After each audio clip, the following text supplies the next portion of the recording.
The capital. Just stopped in Sparta on the way from Atlanta.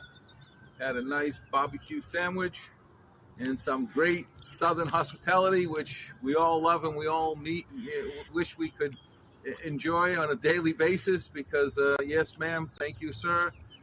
It's wonderful to be here in South Carolina.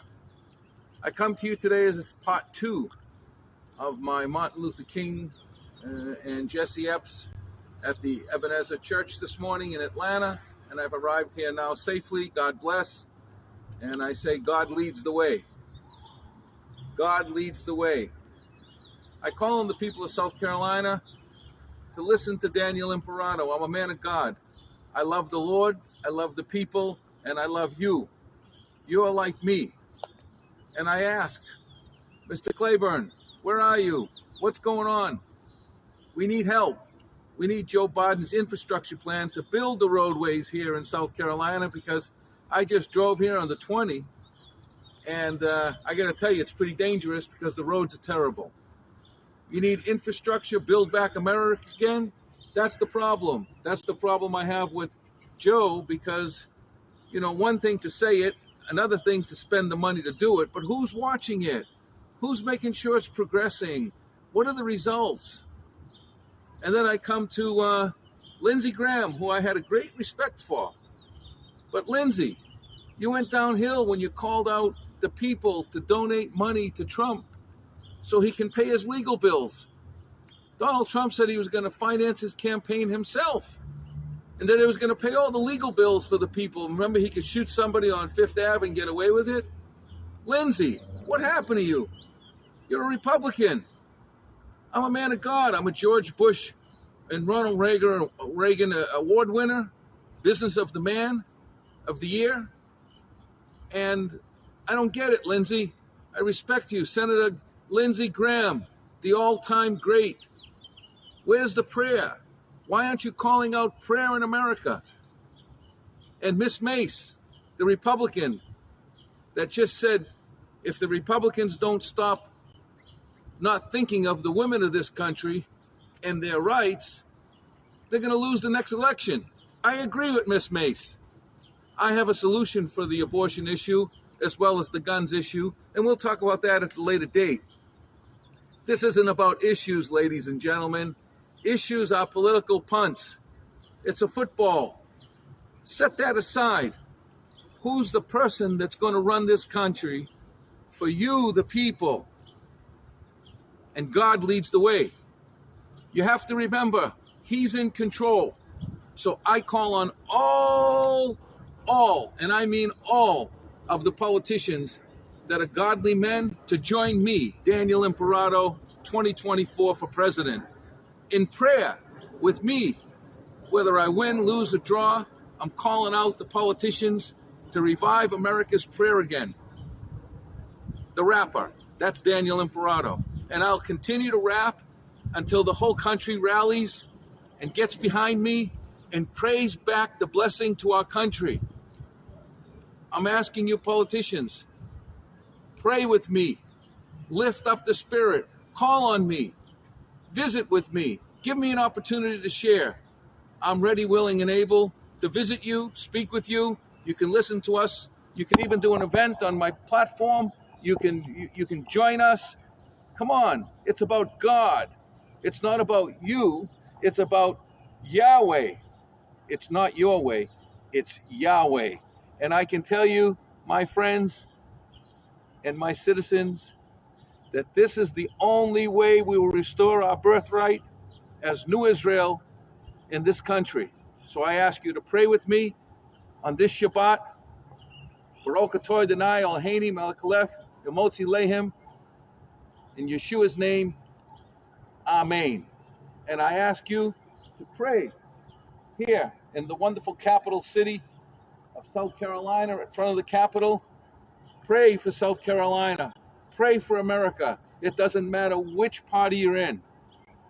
Come with me, join me, and pray with me. I called out Jamie Harrison from the Democratic Party, who's a South Carolinian. He doesn't return the calls. The Democratic Party's fighting with each other. They're falling apart.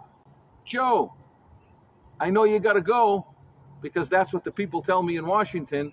But for God's sakes, this is your party. Why is the chairman of your party infighting with the party and threatening to resign, and he doesn't even return phone calls? How does he doesn't know I don't have $100 million for your donation, Joe?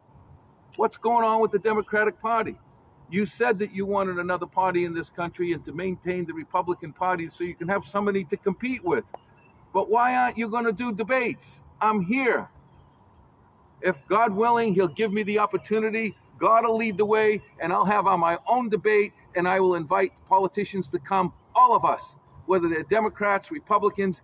Give the people a choice in America. They have a right to a choice, the same way American women have a right to choice, the same way the children have a right to choose, and the same way we have a right to choose the next president of the United States based upon fair and open elections.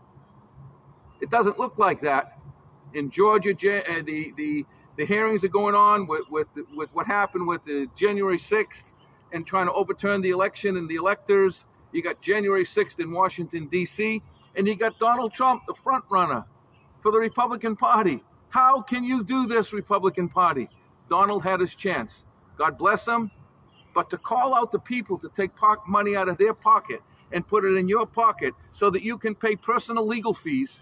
No one paid my legal fees when the government came after me after I ran as an independent with Ross Perot's team, and I got endorsed by Jesse Epps, who was Martin Luther's right-hand man, because I said God leads the way. It's not your way, it's Yahweh. I ask you to join me. Give me this opportunity. At least try. As they say, if you don't know, you can't go. Knock on the door. The door doesn't open, put some oil on it. The squeaky door gets the oil. So I'm squeaking. People in America, please help me help you. From your house to my house to the White House and back to your house. And I promise you, people, God will lead the way. Thank you very much. From Columbia, South Carolina, the capital, beautiful capital, clean as a whistle. But Lindsay, fix the roadways. Get that money from Biden and fix those roadways, because when I become president, I'm going to make sure that the infrastructure bill passed, that they've been passing now since Kennedy. The roads are disgusting. This country's falling apart. Donald Trump, real estate king, couldn't build nothing in this country. Yeah, maybe you like some of his policies, that's great. But $7 trillion later, and now he's spending so much money in the legal suits and the problems, wasting taxpayers' money, and you continue to give him money to support his habits. His habits got to go. And Ron DeSantis, if you're listening to me, you need to go to school, son. I'm ready, willing, and able to help you in any way, shape, or form. But remember, in order to lead this country, you have to be well educated, you have to be a man of the world, you have to know business, religion, and politics, and you have to understand the cultures, the customs of the people of the world, because America is diversified and made up of the people in the world. Thank you very much. Shabbat Shalom. Daniel Imperato, Columbia, South Carolina, 2024, Democratic, Republican, Independent, Constitutionalist. Vote for me, and I'll vote for you. Help me, help you.